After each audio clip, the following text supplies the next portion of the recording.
primero agradecer la oportunidad que nos dais de poder explicar todo esto y de poder contarlo en directo a los agentes interesados cómo tenemos que tramitar las cosas. Antes de empezar estrictamente con la exposición, me gustaría explicar un poco por dónde, cómo tenemos que orientar el tema. Yo veo dos cosas.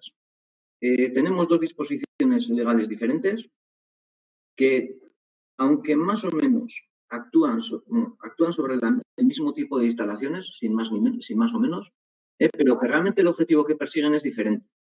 Por eso, aunque aparentemente pueda parecer una contradicción, cosas que se han escrito en el decreto con respecto a lo que dice el Real Decreto, si nos ponemos en el caso de esa visión o de ese objetivo diferente de ambas disposiciones, yo creo que se entiende bastante sencillo.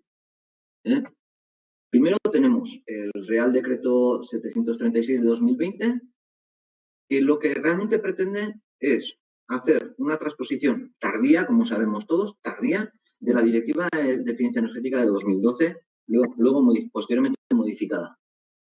Luego tenemos el Decreto 254 de 2020, que es un desarrollo de la Ley Vasca de Sostenibilidad.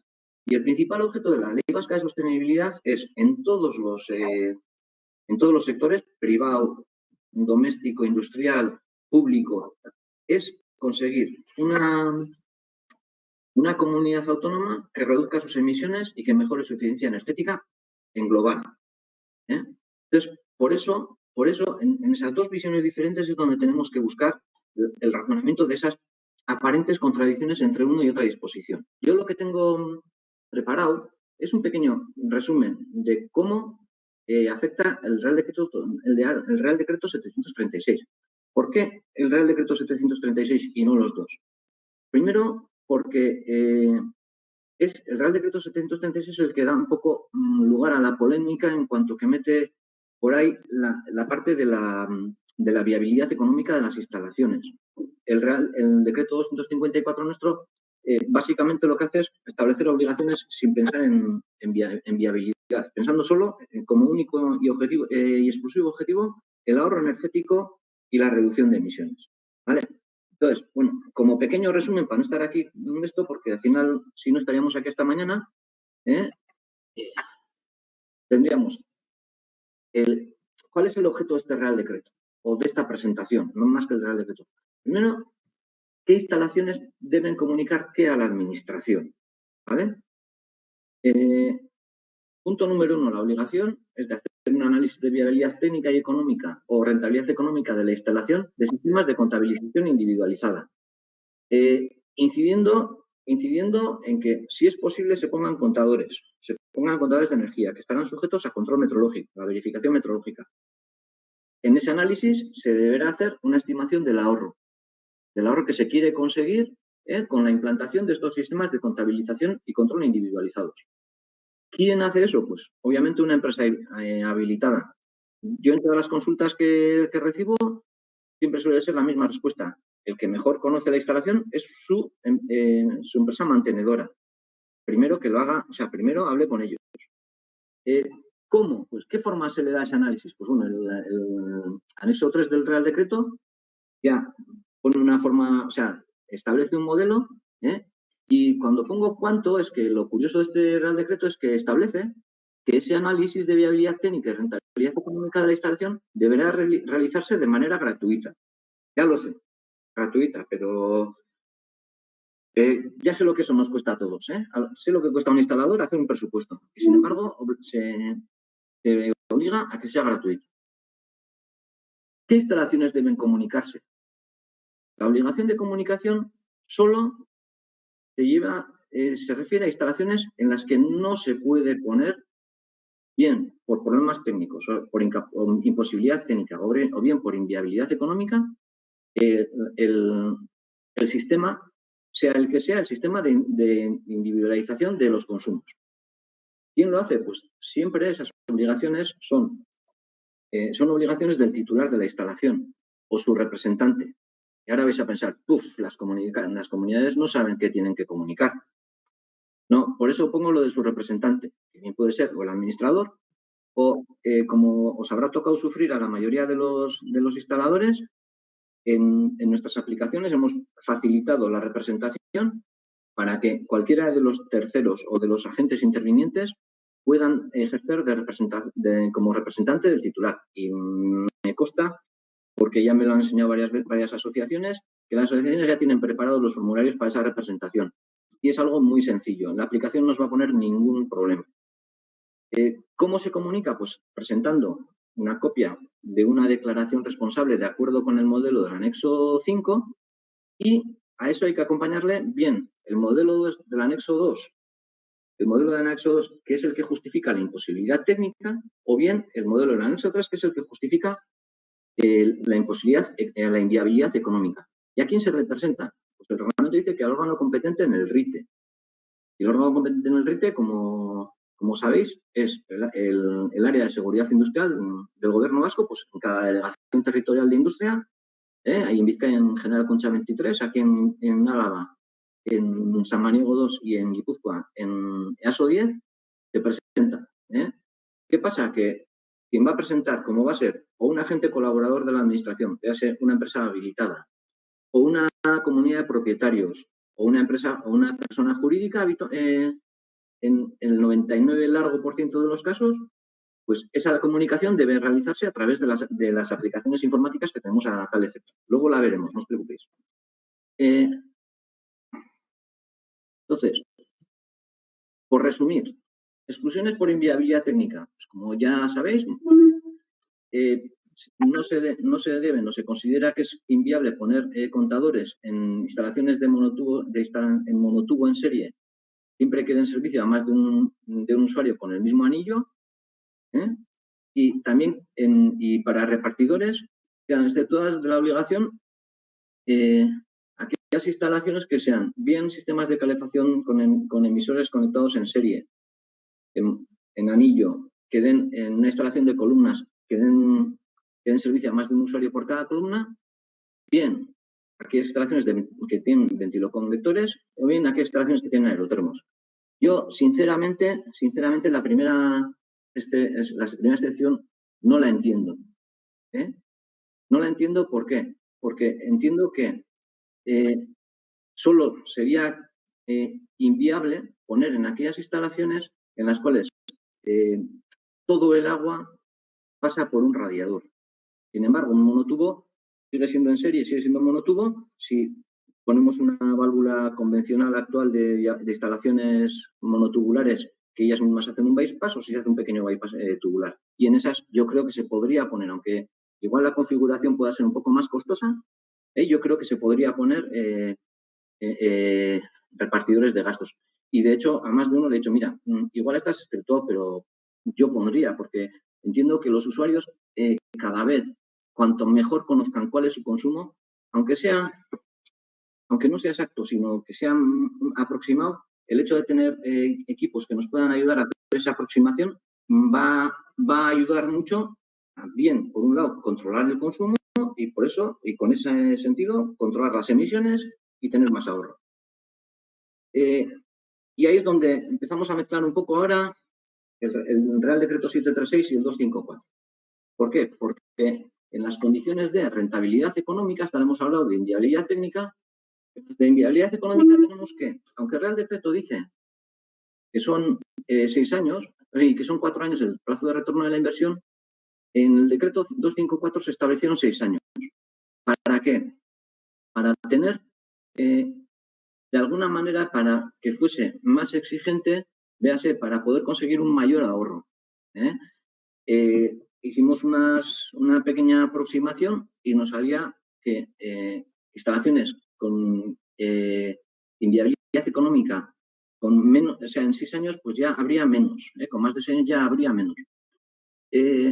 Y luego, importante, una cosa que nos transmitió el Ministerio es que para calcular la rentabilidad económica solo se deben de tener en cuenta las actuaciones necesarias para la individualización del contagio o del reparto de gastos. ¿Y eso qué quiere decir? Pues que es que el Real Decreto permite tener control manual sobre las instalaciones, mantener un control manual sobre las instalaciones. Eso en una instalación en columnas, que tengan una llave convencional a la entrada del radiador y un detentor a la salida, supondría que habría que tener en cuenta solo la instalación de los repartidores de gastos. Las demás actuaciones que habrá que hacer y que sabemos que el decreto 254 obliga a hacer para el correcto funcionamiento de la instalación y para el mejor conocimiento de las emisiones y de la energía gastada realmente en la instalación, son obligatorias sin tener en cuenta la viabilidad económica. Por eso, y a una pregunta que me hacía antes en los previos Iñaki, le decía, parece que hay una contradicción, porque se van a poder presentar presupuestos muy diferentes. Sin embargo, hay que tener claro una cosa, y es que la obligación de cumplir, la responsabilidad de cumplir con las dos obligaciones, tanto con las dos legislaciones, tanto con el Real Decreto como con el Decreto 254, es del titular. Entonces, el titular se tiene que mirar bien el tema para que, sí, efectivamente, alguien le puede decir, no, yo te pongo solo los repartidores y el resto arréglate, pero es que la inversión total va a ser con el resto arréglate incluido. No solo el presupuesto ese parcial fácil que le va a hacer el que le quiere instalar solo repartidores de gastos. Entonces, bueno, algunos ejemplos de gráficos de inviabilidad económica que no sé yo si merece la pena tratar mucho porque los vais a conocer mejor que yo. En algunas de estas se pueden poner, esta es una instalación típica para poner contadores, pero bueno, esto no creo que merezca la pena pararse mucho. La segunda parte que suele preguntar la gente, oye, ¿y esto quién lo va a controlar? ¿Cómo vais a detectar eso? Bueno, nosotros de primeras vamos a suponer que todo el mundo ha podido hacer algo. Y solo quitaremos el no a aquellas comunidades que acrediten que no van a presentar, que no pueden hacerlo, ¿vale? ¿Cómo lo vamos a controlar? Pues bueno, ¿quién? Pues mi área, el área de seguridad industrial, ¿cómo no? ¿Cómo lo va a hacer? Primero, una parte que haremos nosotros, primero o en paralelo, no es, que haremos nosotros de auditorías e inspecciones por muestreo de instalaciones, y otra parte la harán los agentes que hacen inspecciones periódicas de instalaciones, a las cuales se les indicará que si en una instalación no tienen puestos bien repartidores, bien contadores, incluidos los del 254 de 2020, o sea, los de la sala de calderas a los que obliga, si no se están cumpliendo esas condiciones, nos lo marque como defecto. Y como defecto, ya veremos la gravedad, pero por mi parte va a ser grave para que se solucione cuanto antes. ¿Cuándo empezaremos a hacer estos controles? Pues desde cualquier momento de estos, en aquellas instalaciones en las que no se haya realizado la comunicación de que no se puede poner los repartidores de gastos, un poco según vayan venciendo los plazos que nos dan el Real Decreto y el Decreto 254 de 2020, y aquellas instalaciones que nos vayan comunicando que no son viables, pues los controles probablemente sean según se vayan presentando. Eso es, si le llega a Iñaki Serrano una comunicación esto, pues probablemente la coja, la mire y compruebe si realmente se puede o no se puede realizar la instalación. El régimen sancionador de esto, bueno, está dejado en la Ley de Industria y bueno, no es moco de pavo, por decirlo de alguna manera. Estamos por el esto de que se cumpla esto y que se cumpla esta legislación y ahí donde no se puede hacer, que se justifique bien. Por tanto, controlaremos en la medida de nuestras posibilidades todo lo que podamos. ¿Y cómo se presenta todo esto? Ya hemos hecho el análisis, nos sale que no se pueden poner repartidores de gastos o no se pueden poner contadores. ¿Qué es lo que hacemos? Bueno, lo pongo así en 3 pasos, pero ahora os enseño los pantallazos reales de la aplicación. El procedimiento es bien sencillo. Al final no es más que una comunicación a la administración de que no puedes cumplir con el reglamento. Para eso establecimos el procedimiento en la resolución de 16 de diciembre, que se publicó en enero pues, por temas de boletín. La gente de boletín suele llevar sus plazos, sin más. Y cosas importantes. conviene no. Es necesario tener la referencia de la instalación. ¿Qué referencia de la instalación? La referencia de la instalación, del expediente de la instalación de cuando se puso en marcha. Ese ITA o ITD, pero en vuestro caso va a ser siempre ITA. Ya sabéis, lo conocéis casi también como yo, los primeros dos números son el número de la provincia, luego IT o IC, en aquellas que tienen muchos años, y si tenéis la documentación, probablemente aquí ponga en vez de una T una C. Espera, que lo marque allí, perdonadme, que lo marque. ¿Cómo puedo marcar aquí? Eso es. Ahora me paso a la pantalla y quiero aplicarlo aquí. Vale, así, ahí pondría 48, aquí sería el año, aquí el número de instalación, y es esta T que hay aquí, que a veces, cuando la instalación es muy vieja, puede ser una C. Al poner en la anotación, en vez de C ponéis una T y va a entrar igual. Entonces, ahora, donde veo el ratón, estoy trabajando dos pantallas y una pantalla y otra, se me va el ratón, perdonadme. Ahí.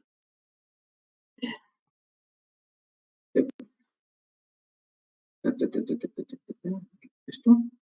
Sí. Así. La tramitación. Esto, pantallazos. Todo pantallazos. Ya sabéis que para tramitar necesitáis algún certificado tipo ICEMPE, DNI electrónico, juego de barcos. Ahora me están diciendo que el juego de barcos ya ha pasado a mejor vida y se va a sustituir por un certificado, lo que se llama un certificado en la nube, de manera que tú te identificas y al móvil te llega la clave que tienes que meter. Pero bueno, un certificado digital, de una manera o de otra, más o menos actualizado. Entrando en la página del departamento, vais a teletramitación, vais a tramitar por internet y en la parte de abajo aparece la sección de RITE. Aquí no se ve porque está más abajo que todo eso, pero está ahí.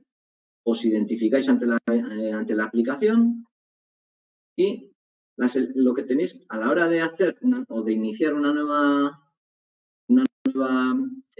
solicitud, lo que tenéis que hacer es entrar en la parte de aportación de documentación para instalaciones térmicas. Y ahí es donde, después de identificaros como tramitador, en el apartado de notas de la aportación es donde ponéis que es la referencia de la instalación, el 480120 ITA, lo que sea, y ponéis que es justificación de no viabilidad técnica o económica en función de lo que sea para esta instalación. Y luego aportáis la documentación, tanto la declaración responsable del anexo 5 como el anexo 2 o el anexo 3 correspondiente, y ya se ha acabado. Firmar, enviar y ya se acabó la tramitación. ¿Vale? Lo hemos intentado hacer muy sencillo, creemos que es bastante razonable, y esto lo que va a suponer en nuestras bases de datos es que aquellas que no pueden, que no tienen o que han justificado que no pueden poner esto, perdonadme, repartidores de gastos o contadores, se les marque como que no pueden y ya de alguna manera está terminada la responsabilidad de esa vivienda. En aquellas que no se comunique nada, vamos a suponer que tienen, y en la siguiente inspección de instalación, o sea, en la siguiente inspección periódica, le daremos, o sea, pues se marcará como defecto y le daremos los plazos correspondientes para que se ponga. De todas maneras, los plazos son, creo que es en Euskadi es hasta diciembre de 2022, por zona climática, el tema de tener los estudios de viabilidad hechos. O sea que a partir de ahí empezaremos a controlar. ¿Vale?